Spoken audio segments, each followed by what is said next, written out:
Welcome everyone to the Cardano Effect. We have a very special episode today. We're going to get right into the mix of things. It's all about the United Nations and the recent news with Cardano and the United Nations. Rick, how are you doing this morning? Can you introduce our special guest? What's happening? Hey, it's going well, Philippe. Thank you very much. I'd like to give a shout out to the Cardano Foundation for sponsoring this podcast. Thank you very much. And remind new viewers the podcast is available on all audio streaming platforms. Today we have with us Rod Alexander, IOG Media Director, and he's here to tell us about the Wyoming Hackathon and the UN prize that is being sponsored by IOG. Rod, welcome back to the Cardano Effect. How are you doing? And tell us how it's going with the hackathon and everything. It's really good to be back, guys. Thanks ever so much for inviting me back on. I know I've let you down repeatedly. You've reached out to me a number of times to come back on, and it's just not been possible. I'll make up for it today, I promise you. As far as the UN challenge is concerned, you're absolutely right. It's something that came out of the Wyoming Hackathon. We've got a long-standing relationship with the folks who organised the Wyoming Hackathon. Although that event now is the Wyoming Blockchain Stampede. It's a huge event with lots of different strands, particularly around the legislative environment in Wyoming. And the hackathon itself is actually now a relatively small element of that broader Wyoming event. The organisers reached out to us as the UN had been in touch, wanting to set up a challenge, a blockchain-based challenge, to try and find blockchain-enabled ways of accelerating the achievement of the UN's 17 Sustainable Development Goals. Now, many listeners will be familiar with these, but for those who aren't, the UN have 17 Sustainable Development Goals, things that they think are essential to achieve for us to achieve global prosperity. And these Sustainable Development Goals include things like achieving clean water and sanitation, achieving zero hunger globally, eradicating poverty globally, and achieving gender equality, and so on. They're challenging targets, and they're looking to achieve those by 2030, and quite rightly they see that blockchain potentially has a role to play in the achievement of those goals. So we're working with the UN and the Wyoming folks, and we've set up this hackathon that's different from other hackathons in a number of ways, which I'll explain in a moment. But as long as people are able to come up with a solution that maps to one of those 17 Sustainable Development Goals, that will help in some way to accelerate the achievement of those Sustainable Development Goals, particularly in developing countries, we're encouraging people to take part. The sample code needs to be written using Marlowe Playground. We've recently pulled together an early alpha version of Marlowe Playground, which we're encouraging people to use to write the code element. But the blockchain challenge itself, this hackathon, is fairly unusual. A standard hackathon will see people participating, and at the end of the challenge, a long weekend and with lots of pizza consumed, invariably, there is a rough and ready code base, lots and lots of rough edges that need to be rubbed down, but the bare bones of a reasonable code base for a solution. We're really determined to lower barriers to entry for people who have good ideas, but perhaps aren't experienced coders, by having the requirement for this challenge to be that people need to provide a slide deck that explains and illustrates the problem that they've identified and how they intend to solve it using blockchain, but then also to supply some example code written in Marlowe. Now, the reason we've done it that way round is because we don't believe that people who are blockchain savvy, people who are familiar with writing code, have a monopoly on good ideas. We want to widen the pool of people who can contribute their ideas, and that's why we've turned things around in this way. An explanatory slide deck and some code, but the balance is actually tipped more towards a slide deck rather than example code. As I say, one of the reasons for that is in order to lower the barriers to entry for people who want to participate, broaden the number of people who will participate. But then the other reason is because the prize for successful proposals is twofold. There will be a financial award and a portion of a $10,000 prize pot, which will be distributed in ADA. But then in addition, and for me, this is the most valuable part of the prize for successful proposals, will be ongoing support from ourselves at IOG and also from the UN's blockchain folks to really see those ideas, those initial proposals, develop hopefully into fully featured solutions that can actually be deployed. And so that's the bare bones of the challenge. All right. Well, thanks, Rod. I appreciate that. And have you already seen some of the participants who've come in? Have they come from different parts of the world, different walks of life? They're not just blockchain developers. There are people who see the problems and are aware of the problems. You got teams of people coming in. What kind of groups of folks have you seen coming in? Like developers teamed up with domain experts or problem solvers? For fear of jinxing, what's happening at present is that there are a number of people that more and more people are joining the challenge as the details are circulated. And almost for fear of jinxing it, I've really promised that I won't take a look myself until the 10th of October, which is when the window for submission of ideas starts. Between the 10th of October and the 18th of October, people can submit the proposals that they've been working on. I think that at last count, I think there were 3 or 4. That was about a week ago.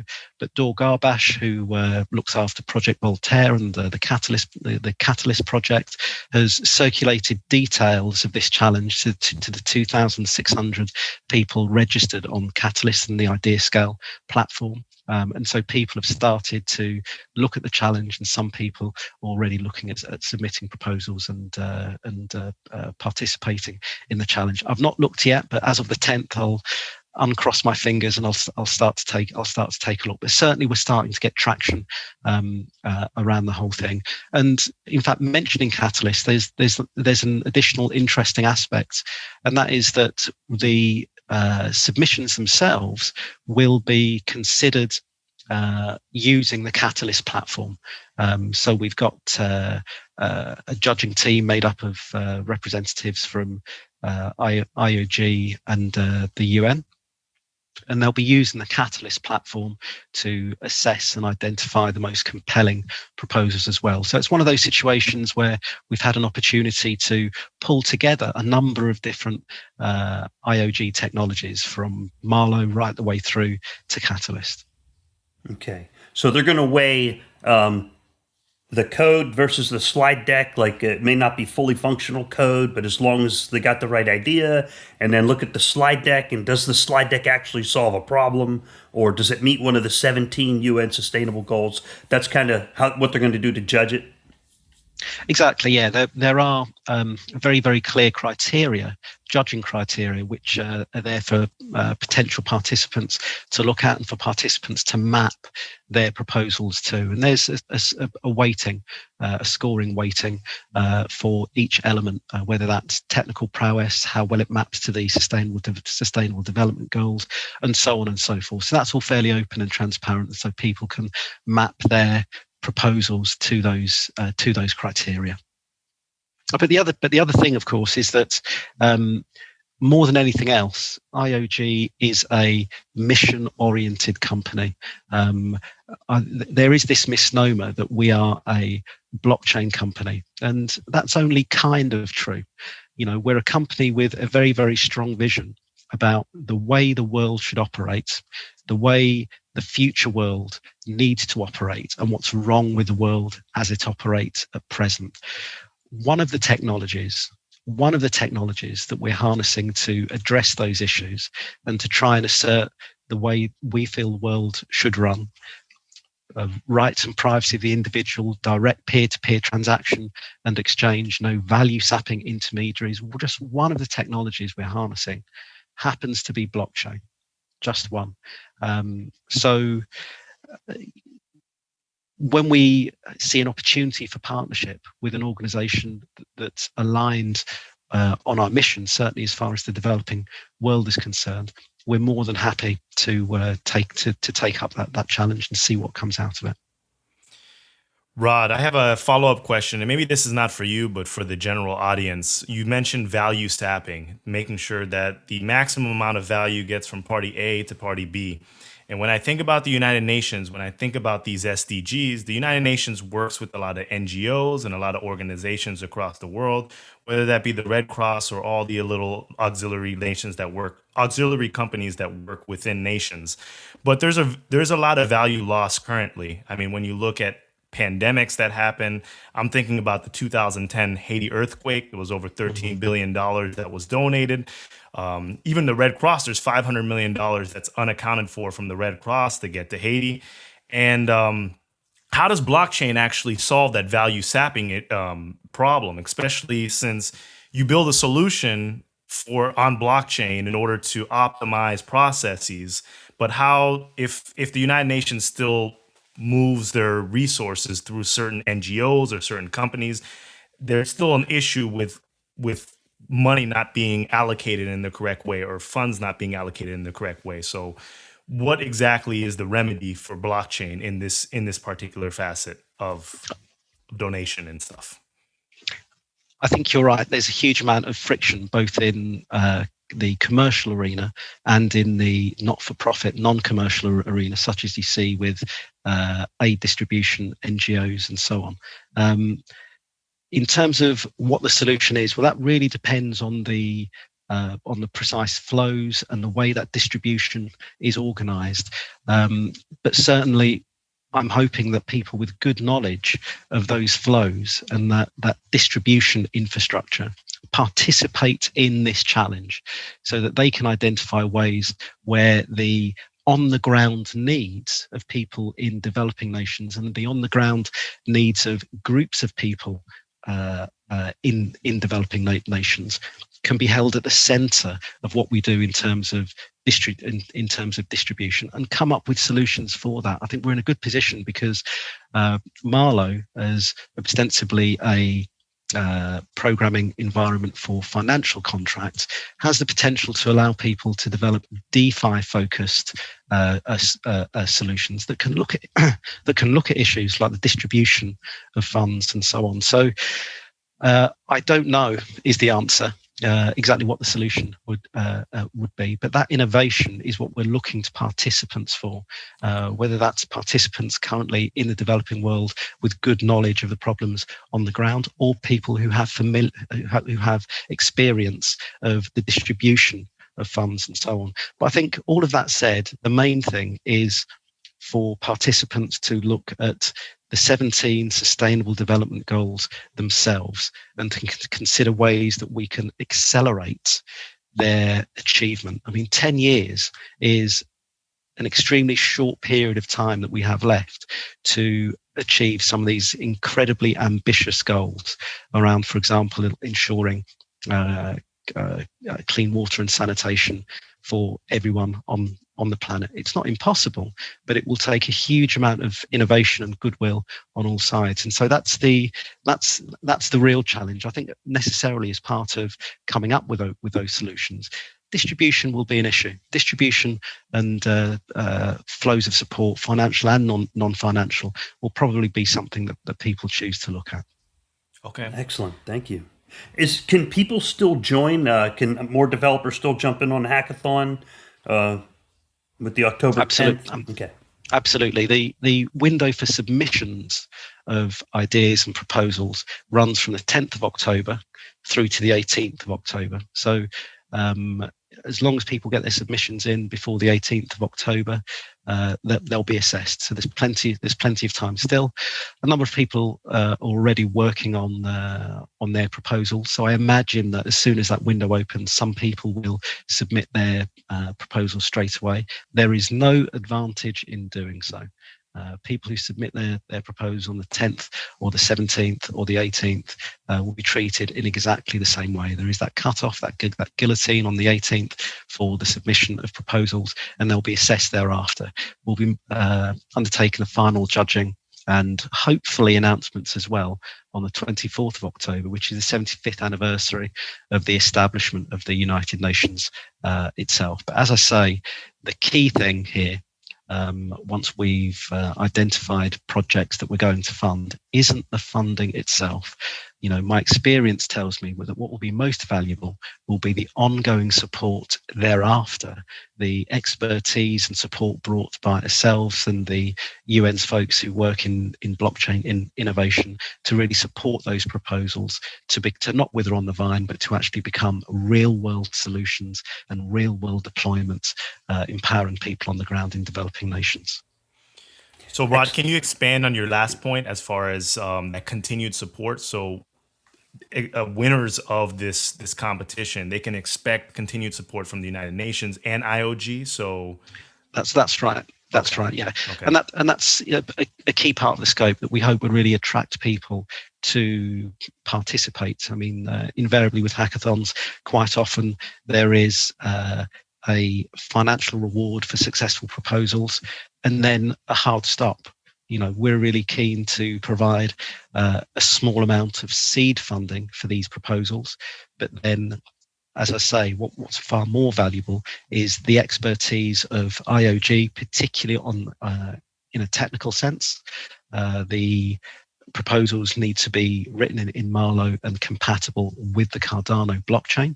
So we're really keen to offer that deep expertise and to assist people to ensure that they're fit for purpose and compatible with the Cardano blockchain. The UN will offer their expertise, particularly in helping to ensure that these solutions can be deployed and can really support the sustainable development goals. But that said, we don't sit in separate universes. The UN have good technical expertise as well, and we have a very good experience of working and supporting projects in developing nations as well, working out the detail, for example, of precisely how long that support will last for. My feeling is that these things will develop fairly organically, and hopefully we'll be able to support them in some way or other right the way through to maturity and deployment in country. Is there's something I can link down below, like the link for people to submit the new proposals on Project Catalyst? I'm assuming it's launching on Sure. Catalyst, and it doesn't go like under the fund too, but it goes under a specific Wyohackathon. So we'll get that in the description down below. That's right. So people can get that link. So check down below if you're a developer or you're an idea person or anything. You don't have to be a developer, as Rod described earlier. You could be someone who understands the problems people are dealing with, trying to solve those problems of the 17 sustainable goals, and either teamed up with someone or at least learn a little bit of Marlowe and put together a slide deck on how to solve that problem. And then you'll get follow-up expertise from IOG and the UN. All right. It's interesting, Rod, we were talking before the podcast, and Rod was telling us an anecdote about, people getting together from all different types of backgrounds and solving problems. And that was pretty cool. And you can tell us about it because if you want to tell us about that, Rod, you can, because I took some notes, and I was going through the 17 development goals. And of the 17, I said, okay, if I were to look at this list, what kind of things could blockchain impact right away? And I went with number 8, 9, and 16. Number 8 was my number one pick, and that was decent work in economic growth. And I thought, okay, you can get blockchain in to support economic growth in areas where financial transactions are more difficult to conduct. Number 9 was industry, innovation, and infrastructure, because it's a financial infrastructure. Number 16 was peace, justice, strong institutions with on-chain voting technologies and stuff like that. Okay. But then there was a couple other runners up, as in the poverty and hunger, where if you start supporting local economic and job development, employment development, stuff like that, it'll support those areas. And then the other ones, I started thinking, that could be a square peg in a round hole. But that's only because of my own personal views and paradigms. But you might get a problem solver out there that could look at any one of those 17 different goals and say, hey, I've got a solution that blockchain can help.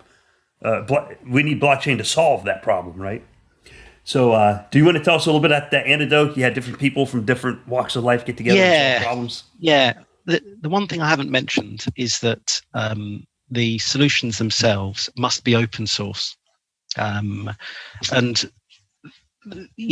that's really at the heart of the philosophy, not just of IOG, but lots and lots of organizations working in this space. So other people can pick up and run with the ideas that have been developed. And really broadly, lowering the barrier to entry for this challenge is another extension of that. We're bringing into the challenge people who are perhaps not really familiar with blockchain almost at all. And yet we're widening the pool to ensure that we're not just having solutions proposed by people who are familiar with blockchain. For the reason I outlined earlier, people who are blockchain savvy don't have a monopoly on good ideas. I used to work for a UK government agency, UK's innovation agency. We distributed around £1.25 billion per year to large companies, small companies, startups, and even pre-startups. And the reason for that was for exactly that reason. The more disparate the pool of people and experiences and even industry sectors, the better the results will be in terms of innovation and solutions provided. We used to have a phrase, in fact, we used to say innovation is a contact sport. So we deliberately drew together the most unlikely bedfellows. We'd have people from companies like Airbus and Jaguar Land Rover and the elements of the military and all sorts of institutions. And then we'd have people working in very agile technologies, small software developers, people working in the super industry developing solutions, all sorts of things. And we'd throw them together, sometimes but not always, with an academic institution. And it's that clash of ideas, that really disparate range of views and experiences that would lead to really, really great innovation. Alternatively, we'd sometimes get situations where there'd be a repurposing of technologies. People are often familiar, and there are regular media stories of repurposing of pharmaceutical compounds for different purposes. Sometimes these are accidental discoveries. Sometimes these things occur on the basis of a reanalysis of existing compounds and the realization that they might have some application in another therapeutic context. But what we'd have with companies is a situation where when we throw these companies together, one company would become aware of the problem that another company was attempting to solve and would say, well, we don't know anything about your industry sector. We don't know anything about the technologies you're using either. But you did mention this problem. Well, we developed a solution to something very different. We decided to go in a different direction, but we discovered something that might work for you. And that happened an inordinate number of times. And the example I was giving you earlier is one of the companies that we supported was Williams F1. And maybe a dozen or so years ago, with the introduction of kinetic energy recovery systems for that particular form of motorsports, there were two technical streams of thought. One was around using the harvesting of energy created during the braking phase of going around the circuit to harvest that kinetic energy and store it in batteries. The other was to use a flywheel-based approach, which is what Williams F1 came up with. For all sorts of reasons to do with weight, inertia, center of gravity, and all sorts of things, they reverted back to the energy braking harvesting system, but they still had this technology essentially gathering dust and lying on a shelf. We ensured that Williams got together with a consortium of bus manufacturers, and now around 70% of all green buses in the UK utilise that flywheel technology that was pioneered by Williams F1. So that's just an example of what happens when you truly embrace the idea that as many brains as possible working together will provide the best solutions, and you bring them together. And that's why we've lowered the barrier to entry in this instance, keen to get as many people as possible, and also not the usual suspects, but a number of unlikely suspects to contribute ideas that can solve some of these challenges. So it's incredibly exciting, and we're looking forward to seeing what ideas people come up with.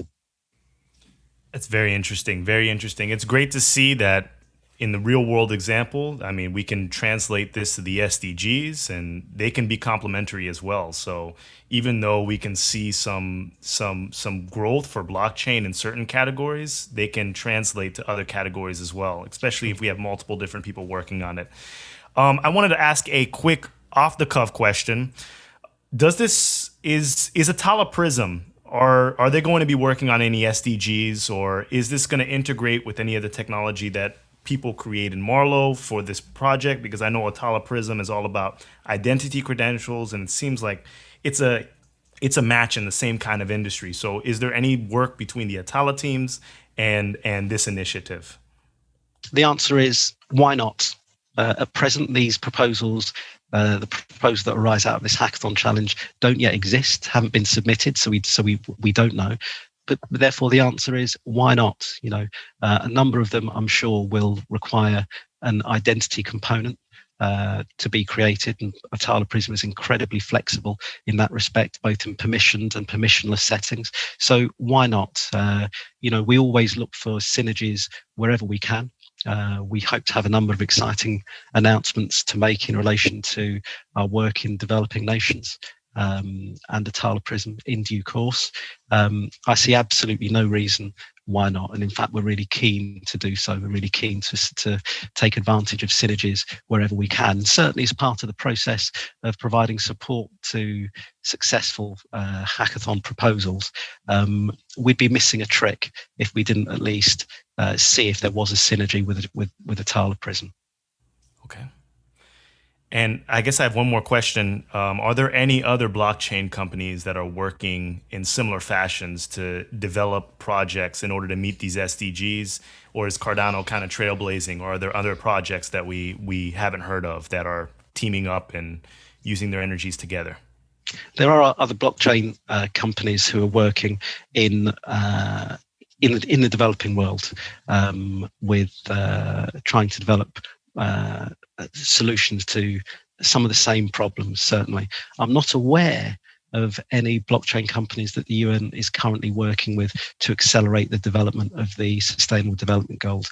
Certainly something I should check. We meet and discuss with the folks over at the UN. That's something I'll check, and we'll get that information out to you. You'll be the first to know. Okay. Yeah, sounds good.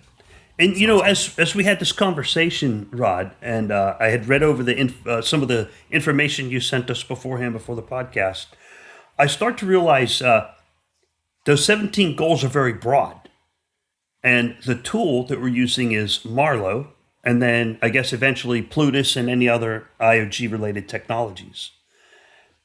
So I think the challenge here is to say what problems need solved, and then how can Marlowe solve that? And I guess some of those are financial service related for people who don't have access to financial services they could use. So I'm thinking that's kind of what people call that low-hanging fruit. Like, oh, okay, yeah, that's the kind of thing that needs solved, and this is a tool that can solve it effectively. So is that the kind of ideas you might anticipate see coming out of this hackathon, where people use Marlowe to provide some sort of financial service to help people who don't have those type access to that, right? I guess is one thing to think about. So what's your take on that?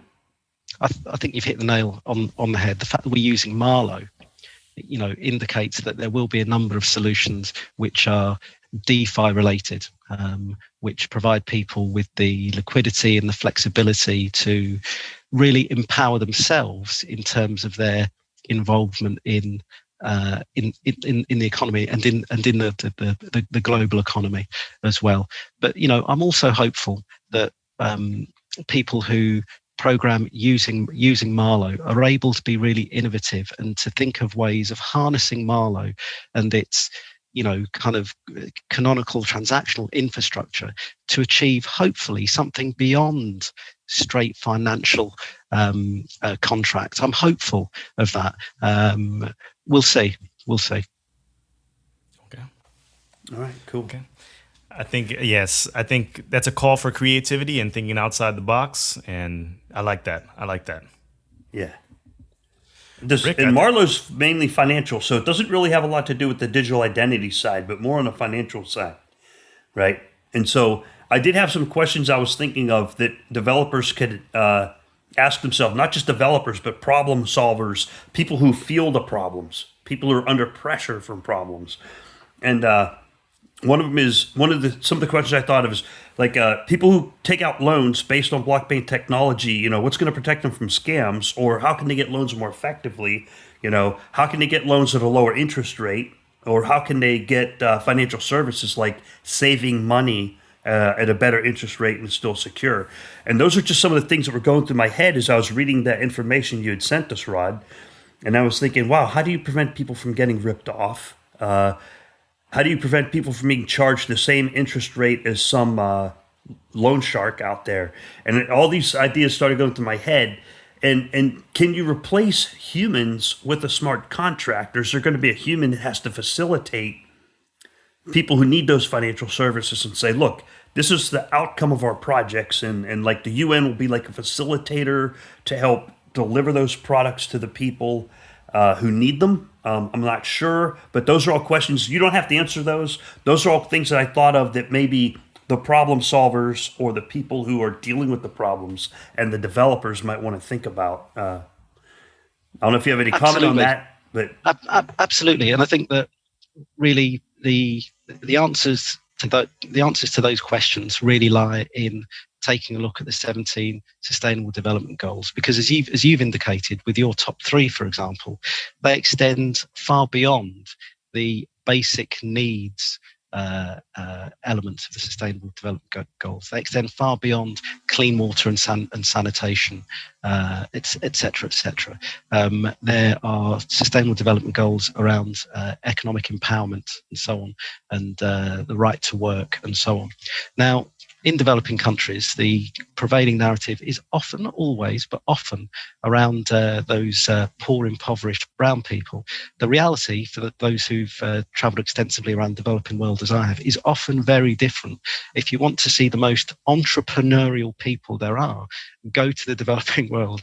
There have also been additional surveys by KPMG and others that show that people, particularly young people in developing nations, want to set up their own businesses, are almost inherently entrepreneurial. The missing factor, of course, is often stable finance, stable and affordable finance. You've alluded already to the situations that people often have in the developing world, and also in advanced nations around loan sharks, inaccessibility of finance, often because of exorbitant interest rates. And then there's also the fundamental reason, which is that conventional finance has no interest in consumer level banking services for people in the developing world.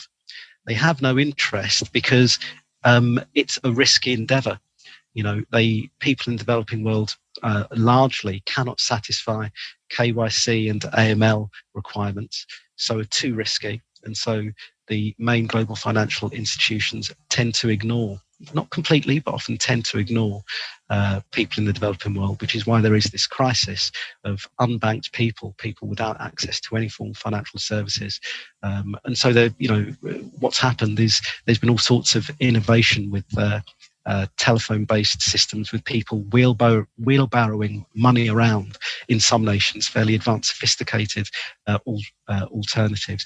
We need something better, and as we're all aware, blockchain has the potential to provide that, particularly in terms of a system which is transparent, equitable, and allows people to access small amounts in an affordable and safe way. People just need to be able to save money and make transactions. These entrepreneurs in the developing companies, they know how to make a business work. They know how to put some products together and get them in front of some customers. But then, what do they do with the money they have, and how do they prevent it from deflating? We've had John O'Connor on here before. We've had Alan Verbner on here before. They described those problems that they've seen. They've traveled around like you as well. Alan Verbner's had to live with them, where they have inflation run away and it degrades the value of his savings by 40% in a year because of the inflation. And then over in other places where that John O'Connor told us about, is people will save money. They'll put cash under a pillow in a box, or they'll bury it underground somewhere, right? And so that's just the extreme examples. But how do you bring in the millions and millions of people who are trying to build businesses, and they need a way to move money, move it fast, or move it safely, move it securely? And that's the kind of stuff we're looking at, right? Especially with Marlowe being a domain-specific language for financial smart contracts. All right, absolutely. So we'll see. we'll see later in October. We'll start seeing these ideas coming out from the Wyohackathon, and then we'll start to know what are people starting to solve. What are they looking at?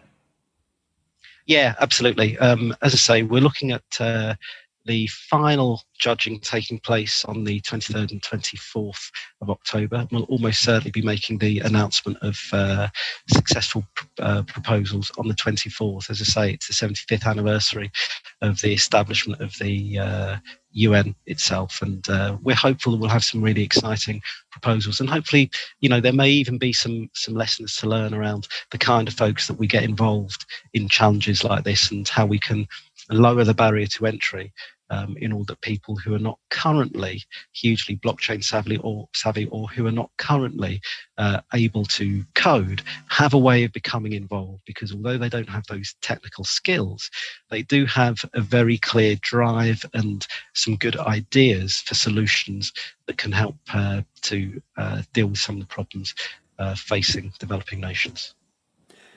Excellent. And we'll start seeing these proposals on Catalyst.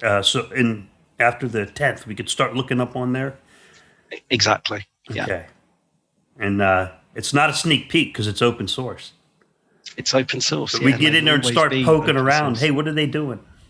Yeah, absolutely. No, and that's exactly right. That's exactly right. I mean, we may even get some people using the ideas before we've even made funding decisions. And the other great thing about that is, even if there are some projects which don't receive funding, well, they still exist there. There are ideas that people have contributed, and other people can pick them up and run with those ideas, either in partnership with the people who've developed their ideas, or on their own, or with other people. And that's one of the great beauties of open source. Just because something's not judged not to have absolutely mapped to the particular requirements of this particular challenge, doesn't mean that those ideas are not without merit. And that's part of the reason why the open source approach is so critical. These might be ideas, solutions currently still looking for problems, but when those problems arise, then those ideas are out there and people can pick up and run with them. Sounds good. Is there anything we can do with the Cardano effect to help reach those people that have the ideas? Aside from getting these videos out, should we contact the fellow at the UN who's in the links you sent us, or is there anything we can do to help? What can we do to help? Listen. There are things that you can do to help, and you're already doing them. The first thing is to share details of the challenge and the link, and secondly is to ensure that the Cardano effect is syndicated far and wide, which you guys are doing already and doing a great job at. So just carry on doing what you're doing, and hopefully we'll have more and more people taking part in the challenge. All right. Sounds good. We'll do that. We can do that. I think this is a good note to end on. Rod, you've been very informative. We hope you join us again soon. You're always welcome on the Cardano Effect podcast. We appreciate you. And I think this is it. Do you have any last words for the viewers and the listeners of the Cardano Effect? And then we'll wrap up. Yeah, I would say that it's important to remember that people involved in Cardano and in blockchain more generally, yes, we can think of it as the large community, but we are a very, very, very small fraction of a percent of the number of people who will be drawn into this space and who will have their lives underpinned by and touched by blockchain on a daily basis. We are just approaching or just in the very, very beginning of the industry, and just starting to map out how blockchain will affect all of our lives. So please encourage other people to view the Cardano effect and become involved yourself, even if you're not particularly blockchain savvy. It's ideas and a commitment to a mission that will really drive innovation. Technical expertise is almost secondary. What we really want is people who can identify problems, have ideas for solutions. The fact you can't implement them yourself is neither here nor there. Get involved in the community. Other people with those technical skills will work with you and develop those. So I just appeal to people to tell everyone they know about this technology that's going to underpin their lives and all of our lives in the future, and to get them to become involved, even if they're not technically savvy. Thank you, Rod. Thank you, Rod. Rick, that's good? We're good. All right. Thank you, everyone, for listening. Thanks for you, everyone, for tuning in. We appreciate you. Like, comment, share this video. Try to spread the reach, and you have a nice week. Enjoy the rest of your day, and until the next episode of The Cardano Effect. Bye, everyone.